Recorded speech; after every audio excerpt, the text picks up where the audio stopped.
Bloomberg Audio Studios. Podcasts, radio, news. I'm Matt Miller. I'm Hannah Elliott, and this is Hot Pursuit.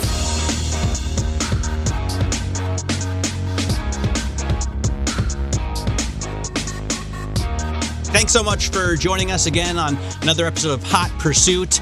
We have a lot to talk about today because there's a lot of car news, actually. Surprising amount of car news that came out kind of overnight. Porsche, obviously we talk about Porsche all the time, but they're going to be releasing some new models, and we'll hear the details from Hannah about that, at least as much as we know thus far. Over the last couple of weeks, there's been a lot of F1 news, right, with Lewis Hamilton moving to Ferrari and Cadillac, and the Andretti's getting a big no. So we'll talk about that as well. I've been driving a ton of different cars, actually. I've driven like 4 different cars over the last week. It's impressive. Yeah, so I drove the Mercedes GLS that I was considering buying for our family. It's kind of a bus. I guess that was to be expected. But I drove the BMW i5, which was, at first, the first few days I was driving it, because it was around town and slow, I was like, this is boring, just like every EV. But then when I drove it fast, when I drove it in anger, I was really impressed. So we'll talk about that. And speaking of driving in anger and being impressed, I drove the Cadillac CT4 Blackwing, which... Amazing. Great car that no one wants to buy. Yeah, well, and there's the CT5 Blackwing as well. Both of those cars have been lauded across the journalistic press, but I just don't see that many, or maybe I don't notice. I never see them. I never see them anywhere on the road. Well, maybe it's an LA thing. And the thing about the CT5 Blackwing is that it's kind of the last of a dying breed. It's really a muscle car, wrapped in an executive sedan.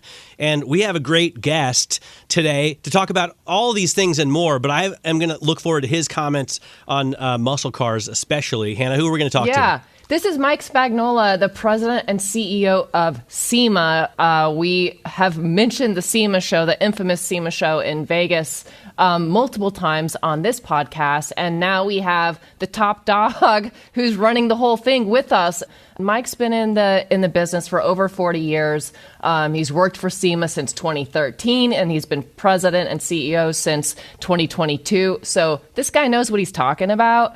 And I can't wait to get his thoughts on a lot of stuff we cover. Well, to me, also, the aftermarket is what it's really all about for a car lover, right? If you're a real car person, then you don't just buy something off the lot and leave it the same the whole time. Most likely you want to put your own personal touches on it, right? That's so right. And this is actually perfect timing coming from the Retromobile show that I just came from in Paris, which is kind of like a SEMA, but it's for a classic, like beautiful, expensive classic cars like old Jaguars, old Porsches, that sort of thing. And it's all European.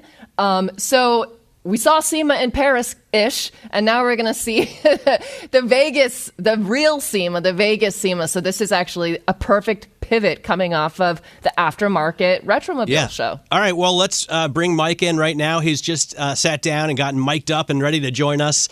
Real pleasure to talk to you, Mike. I've been a huge fan of SEMA from afar. I've actually never been to it. I'm ashamed to say. Tell us a little bit about yourself. How did you get involved in running SEMA? I mean, I've been in the automotive industry since I came out of high school. Worked for several SEMA manufacturers, owned a couple of those SEMA companies, and enjoyed all of it. Joined SEMA on their board of directors about 15 years ago. And then in 2013, I was selling my company and was just trying to figure out what I wanted to do next. And the idea came up for this thing called the SEMA Garage, which was a product development center that would help manufacturers develop products and get them to market. And I spent pretty much my whole career, developing products, taking them to market. And so Chris Kirstein, our president at the time, asked me if I would come on for 3 years and create this product development center before I moved on to whatever I wanted to do. And I agreed to do that. So I'm now nearly 12 years into my 3-year contract here at SEMA, and ended up in the CEO seat a couple of years ago when Chris retired. I'm curious, can you just, for people who might not know exactly what SEMA is today, we might know a little bit about what it has been, but today, how would you describe it to somebody who's never been but who's curious about going? We're a trade association, and people know us for the show. When I say something about SEMA, they ask me if I live in Las Vegas because that's where the show is. You can get to YouTube or just about any automotive publication and know about the SEMA show.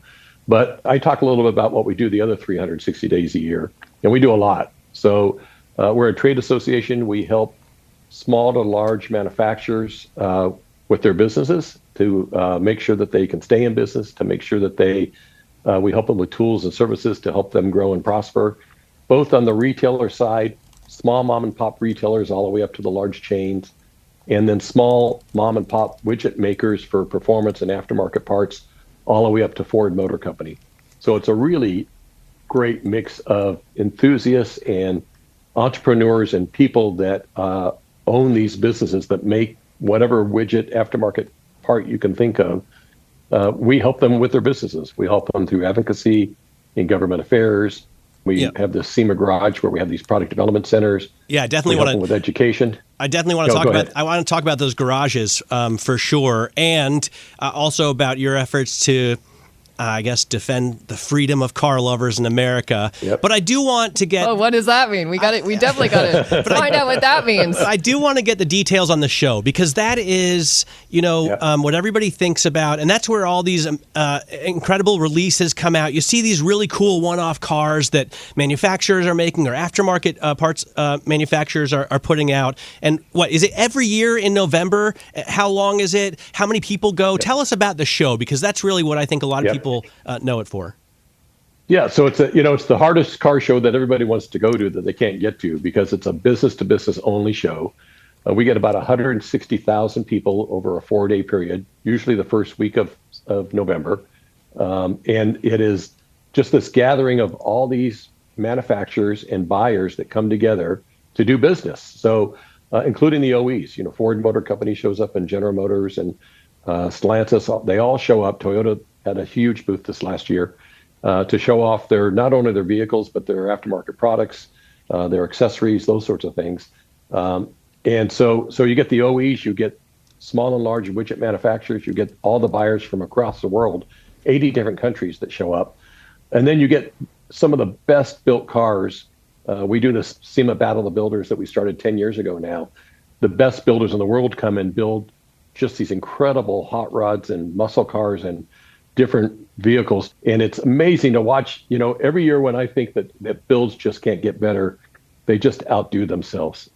It's guys showing up with their custom cars, about 1,500 custom cars on the floor.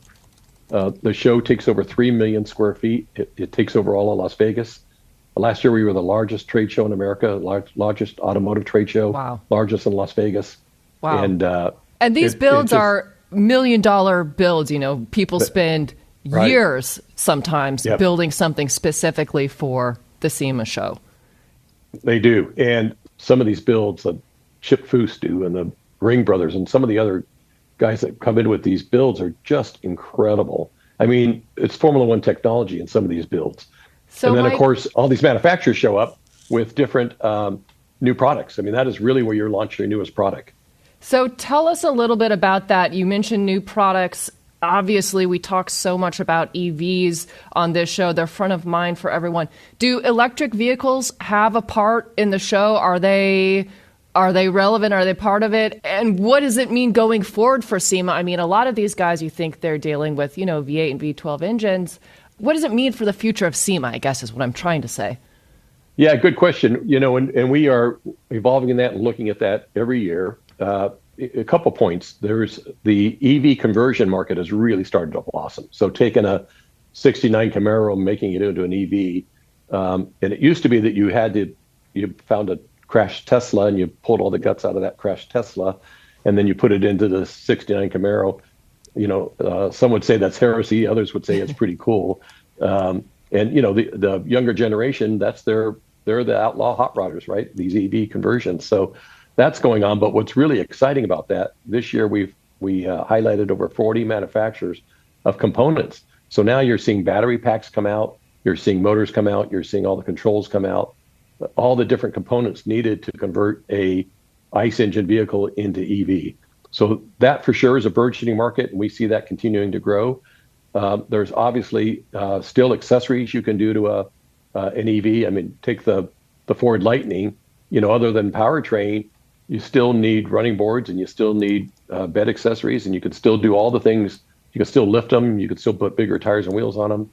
But the other thing that we are really promoting is all fuel technologies and all forms of propulsion. So, for example, this year we at the SEMA show we had about 20,000 square feet dedicated to the future of propulsion. That included hydrogen, it included alternative fuels, different forms of propulsion. That's not just EV. I mean, I'm a kind of a Mopar guy. I got the one of the last Challengers when they came off the line last year, and being a Dodge fan, I've been watching what comes out at SEMA, and they introduced their Charger Daytona electric vehicle at SEMA 2 years ago, right? That SEMA was the platform that they used to show all of these, muscle car people their new what they want to be a muscle car EV. So you have more and more manufacturers using SEMA as a platform, right? And I wonder how much customization and personalization, how much of that is coming back, because I know, at least in the motorcycle world, like Ducati and Triumph, this is how they want to make their money, right? When they release the Scrambler, they expect people to not only buy the bike, but also to buy a ton of different parts for it. And is the same true in the car world? Some of the OEs, sometimes it's a love-hate relationship. They recognize SEMA. They recognize that it helps them. At the end of the day, the OE wants to sell more vehicles. That's the bottom line. And so if we can help them do that, then it's a win-win. And we recognize that, okay, I'll just take the Ford Raptor. When that truck came out, I think the aftermarket was like, oh man, we're in trouble. But then you see all these Ford Raptors that they take them off the showroom floor and they yank the suspension off and put aftermarket suspension because people still want something unique and different. And then there's the whole other market with all the Ford F-150s that you can buy a base model and people still want to put aftermarket tires and wheels and larger suspension, all those sorts of accessories. So the market is still incredibly strong for aftermarket products, and it will continue to be. The OEs can only carry so many accessories. I mean, look at Jeep. Even though Mopar has a pretty extensive selection of products that you can customize your Jeep on, the Jeep market through SEMA manufacturers is 20 times larger because there are people still want individualism. They still want to have different opportunities. They still want to have some way to customize their vehicle, and maybe over time with different products. So I see it as still going. Do people run into regulatory problems now? Because as I mentioned, you are lobbying in Washington for, I don't know how else to put it that it doesn't sound silly, but more kind of freedom for people to do what they want with their cars, right? So a lot of things in that area, in the kind of government relations end. So, for example, our SEMA garages here in Diamond Bar, California, and in Detroit, we have full emissions labs. So, for example, if you are developing an engine product that affects fuel or air, they have to go through CARB EPA testing before they're legal to sell. So we offer that service through our SEMA garage. So let's just say you want to develop an air intake for your new Dodge. We would work with the manufacturer in the development of that air intake. First off, we provide them with CAD data so that they can take the CAD data that is that air intake. They can modify it for more volume. They can send that data back to us. We can 3D print the part, put it on the vehicle, and then we can test the part for emissions compliance. We'll fill out the application for them. We'll send that application into CARB, California Resources Board, and EPA recognizes CARB's certification. We'll do the testing for them. We'll submit the test data, and we'll help them get their CARB EO so they can sell that product. So we count for over 50% of all the CARB EOs that go through every year. And then take suspension now and take all these new ADAS, all these controls now, the self-braking, lane change departure.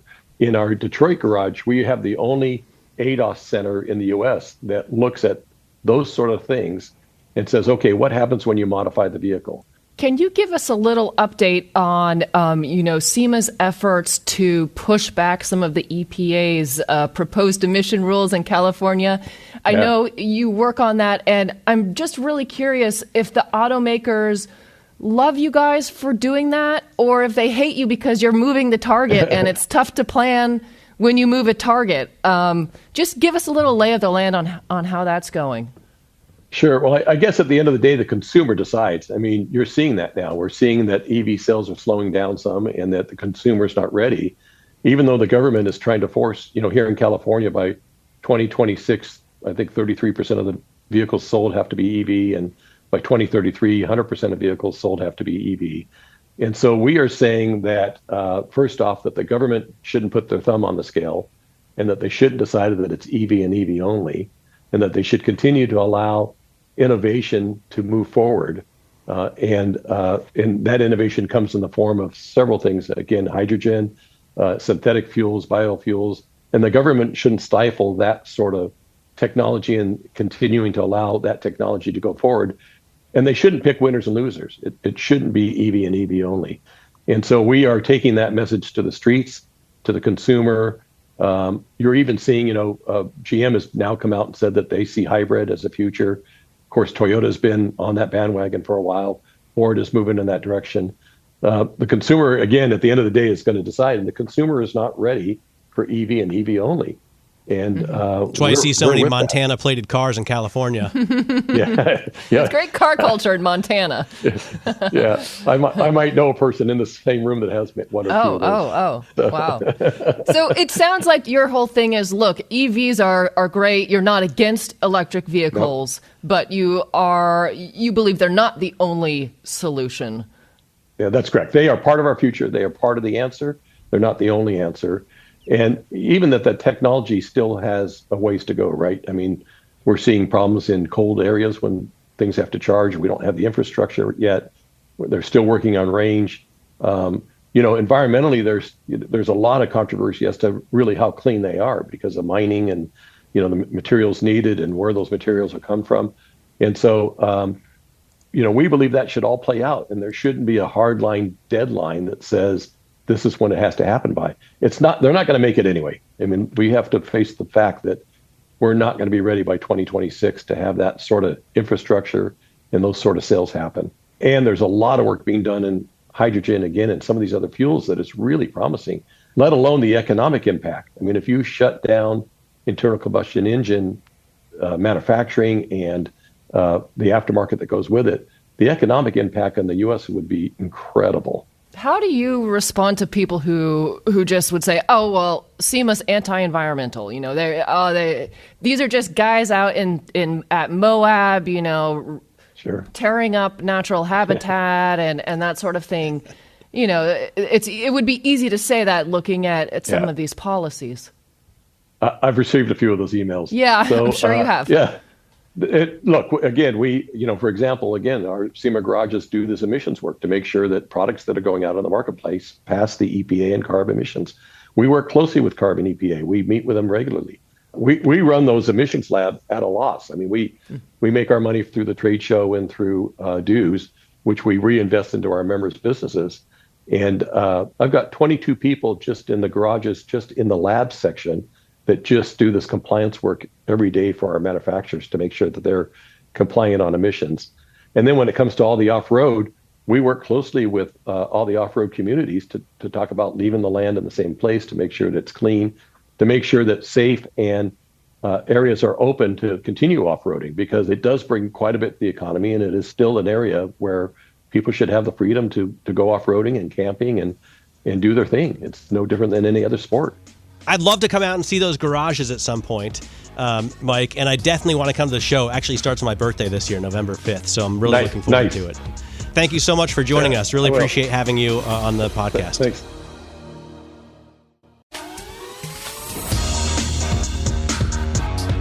All right, so that was Mike Spagnola there from SEMA. Really interesting stuff that they're doing. I didn't know that they did more than the show.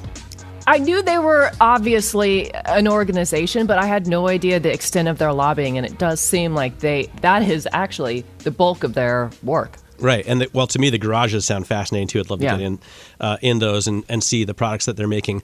Let's talk a little bit about, we touched on electric cars with him, and he talked about the fact that GM is sort of turning back towards hybrids, and Ford has obviously done a little bit of a turn as well. Porsche has pushed so hard in this direction, and now we're going to get we know we're going to get an electric Macan, right? Yes. And we're going to get upgraded versions of the Taycan because one of the things that none of these car makers outside of Tesla have been able to do is replicate the range. That's right. And we got the information for the new next-gen Taycan, which is basically improved in almost every way over the first generation, which came out in 2019. I mean, more power, more range, acceleration is better, and charges faster. So, I mean, Porsche at this point doesn't have a choice. They've got a foot in the electric car game for sure. But this new Taycan, they're claiming a real world range of up to 587 kilometers. We'll have to convert that to miles. But that is, I mean, it's good. It's real good.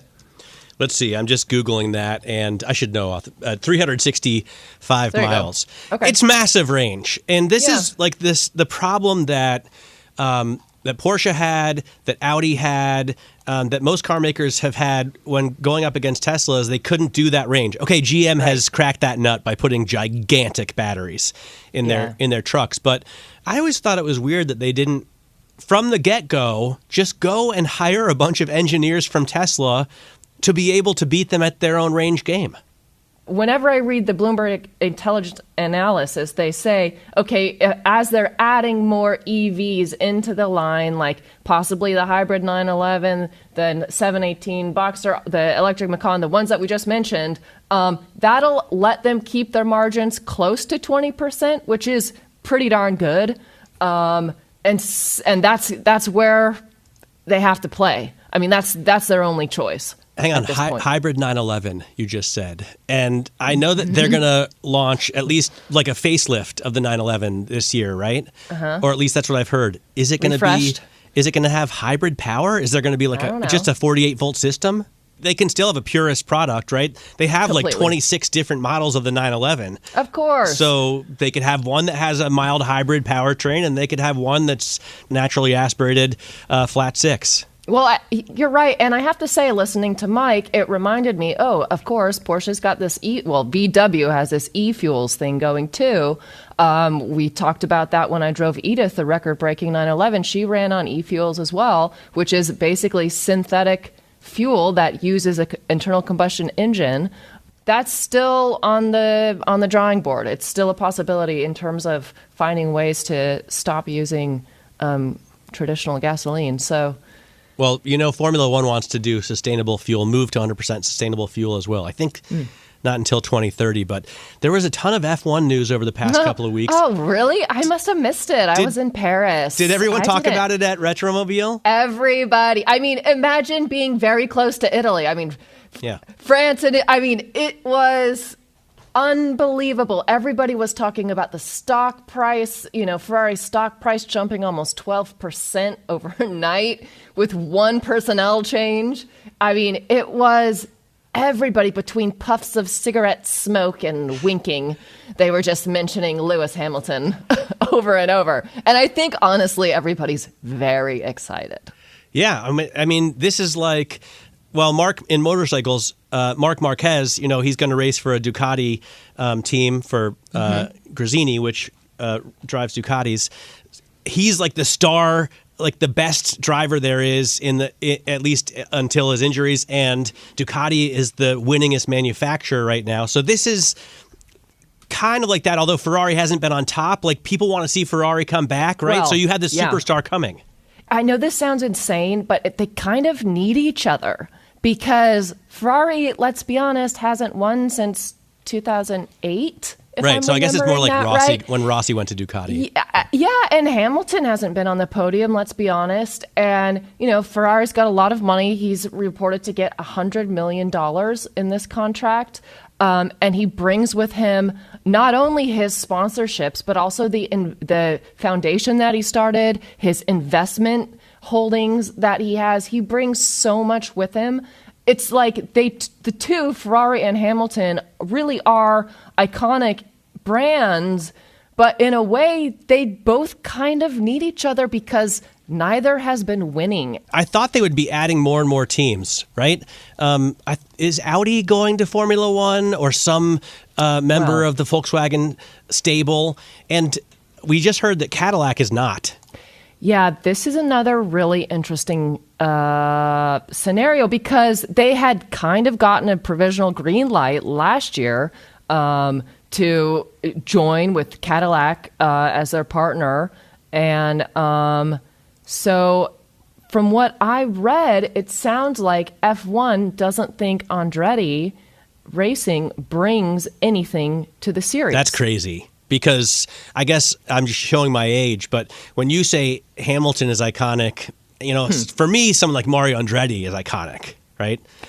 Yeah, in America. I mean, it does kind of, it's interesting because you would think if Formula One is trying to get a hold in the United States, and obviously they do have a hold, it would be cool and great to have an American team with an American manufacturer, but the official refusal was they don't see Andretti adding anything, which is kind of wild. But also, Formula One is not an American-centric sports. Right. I think they want to see the motor first and see what the Cadillac team can offer. And there still is hope, I guess. By the way, 2028. Cadillac is one of these brands that I just don't really think about that much, except for the Escalade, right? Because they're ubiquitous here on the streets of New York, and I guess in LA as well. If you don't have a G-Class, you're probably in an Escalade there, right? Icon. But I recently drove the CT4V Blackwing. It's a mouthful, and I wasn't that excited about it because I had driven the CT4, like the regular CT4, and it was like okay, but nothing special. It had an inline 4. This has a V6, twin turbocharged V6, and I didn't think much about it until I got in it. It was brutally fast.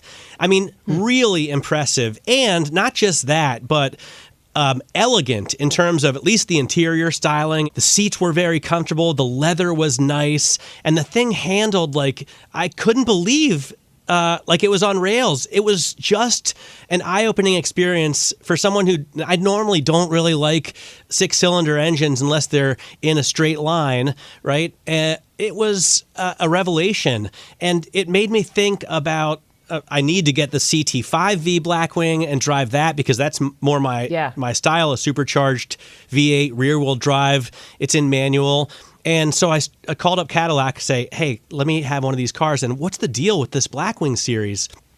I can't believe it's long for this earth, but they said they're going to keep making them. So there's going to be another one next year as everybody else has phased out their V8s. Dodge isn't making them. The Chevy's own Camaro is on its last year of production, or they're already finished now. Cadillac is going to keep going in this direction. I guess they don't make so many that it hurts their cafe ratings. They must not make very many. They're very expensive. A CT5V Blackwing is like $100,000, and you can option it up. But how does it sound? I mean, I haven't heard the V8, the supercharged V8. So, but I will tell you that the CT4V Blackwing, which is the twin turbocharged V6 with 472 horsepower and like 450 pound-feet of torque, sounds amazing. I mean, it's just burble. I would rather have one than an M3, basically. And wow. That's their main Really? competition. Yeah. And by the way, a very high take rate on the Blackwing cars, 48% manual transmission take rate.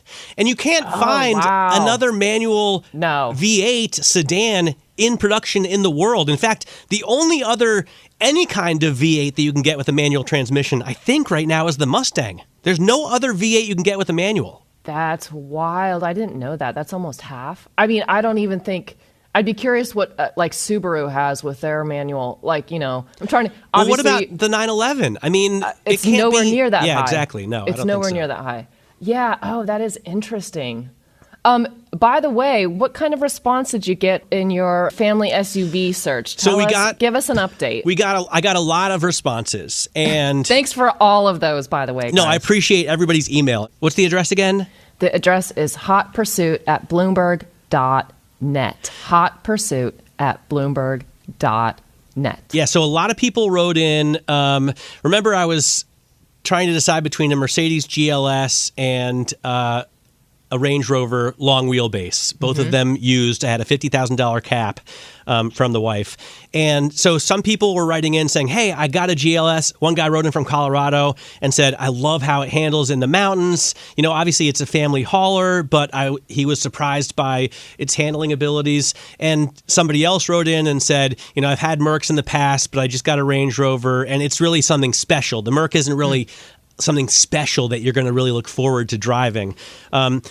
Other people wrote in and suggested completely different vehicles. There was a Lexus suggestion in there. Yeah, and the Lexus looks amazing. It is also, I think, a turbocharged V6. I would love to drive it. I love the angular, sort of brutalistic design. Somebody else wrote in and said, what about a used Sequoia? You know, which is an interesting idea. They had the 5.7-liter V8 in that. But I think the most important development of all was that Mario listened to the podcast and she has agreed to entertain your suggestion, which was the Grand Cherokee L. No way! Yes. Oh, this is really a wonderful turn of events. Yes, a huge win for the Miller household, if I can convince her. So did you drive one yet? So I just got in the GLS, and it's too early to make a decision because I picked it up on the West Side Highway and drove it over here. I've only been in it for like 10 blocks. But you haven't driven a Jeep yet. The Jeep Grand Cherokee I've driven twice, and I love it. Okay. I love the Grand Cherokee. You can have the V8, right? You can have the Hemi in it. Sure. It has the fam cam, so you can look at your kids in the back on the screen. There's a passenger interactive screen, so the passenger, like if my wife's driving and I'm sitting in the passenger seat, I can enter something in front of me into the navigation system and then ship it over to her screen, which I think is so cool. That's cool. Right? Yeah, it's like the Bloomberg terminal. Exactly. You can control what the kids are watching. I think the Jeep has so many positives, but everyone compares it to lower level cars, to, Toyotas and Hondas and Fords, and not to Range Rovers and Mercedes. This is something that you're going to have to wrestle with your ego. And I would have to do the same because it's undeniable there's a bit of a status thing driving a luxury SUV. Sure. A Mercedes or a Range Rover has a lot more status, right? Even if the Jeep is actually better suited for everything you need. Agreed. And also, I would point out that I don't necessarily want that kind of rep in my neighborhood as the guy who has a Range Rover, Oh, yeah. I'd rather be the guy who has a Jeep. Okay. Because it's more down to earth. I mean, the Range Rover is undeniably special. It's got the supercharged 5-liter V8. It's got the incredible leather interior. The infotainment system, they've never gotten right, and I don't think even the newest ones do. Well, that's British for you. But it's also a truck, right? It's a body-on-frame truck, whereas the GLS and the Grand Cherokee, they're unibodies, so they're big cars. So the Range Rover, the most important thing to me, I should mention, that only Range Rover and BMW have in the X5. And I don't know why everyone else doesn't jump on this bandwagon. They have the split tailgate. Oh. Back in the day, also, a lot of manufacturers had split tailgates. You could pull open at least the back window of a Jeep, of the old Grand Cherokees and Wagoneers. I don't know why more people don't do that. It must be a safety thing, like the reason no one does suicide doors anymore. Wow. I never thought about that, but that's a really interesting thing, because I remember in high school, of course. Yeah. That was a big thing. All right, what else have we got to look forward to for next week? Have you got anything on the docket? I'm going to go drive a Hyperion car with Supercar Blondie. What is Hyperion? It's a supercar. It's a very random supercar, multi-million-dollar car, and she's got one here in LA, and we're going to go drive it together. Supercar Blondie is like an Alex Instagram presence. I know her because I follow her Instagram account. She is, let me just tell you, she has a major media conglomerate that she has built with her husband, Nick, Alex and Nick Hershey. So there are quite a few people who really like what they do. So I'm really looking forward to that, among other things. I've just Googled it, and Hyperion XP1, a hydrogen-powered one-off sports car developed and manufactured by American California-based automobile manufacturer Hyperion Motors. Wow. I will report back in full. Well, I look forward to hearing about that. Yeah. And I will, next week, I'll tell you how my week with the Mercedes GLS 454 Matic has fared. I'm excited to put in 2 rear-facing car seats. Oh, that'll be fun. Can you put that on like a timer and let me know how long that takes? I think it'll be pretty quick. I'm very adept at that. It is going to be kind of a bummer not having the Blackwing anymore and not having the i5. By the way, the BMW i5, I wish I'd driven it more. I didn't know how good it was until I was a few days in to my loan, and the thing flies. And it is solid. I mean, it is built like a rock. How's the sound system? So in terms of the music sound system was okay. Yes. I was just playing the Grateful Dead kind of on not a high level. Right. But the fake sound, I love. No. Love. What? I've become the biggest fan of fake sound in EVs. I don't know why. They have a great fake roar when you put it into sports mode and you just blast it down the Henry Hudson. It's a lot of fun. I'm speechless. I'm very surprised to hear you, the Mopar guy, you're right, saying that you love the synthetic sound. I should be more of a purist, but I will say I think the thing is I would get sick of it after multiple weeks of it. Mm-hmm. But every time I drive, like the Mercedes EQS, I love the fake sound. They had like a lion roar. You mentioned that, yes. And now in this BMW i5, it's so much fun. It makes me want to put the pedal down even further, more often. All right, well, I guess that does it for this week. Join us same time, same place next week. And definitely give us an email. The email is hotpursuit@bloomberg.net. Hot Pursuit, all one word, all lowercase, at Bloomberg, BERG.net. I'm Matt Miller. And I'm Hannah Elliott, and this is Hot Pursuit.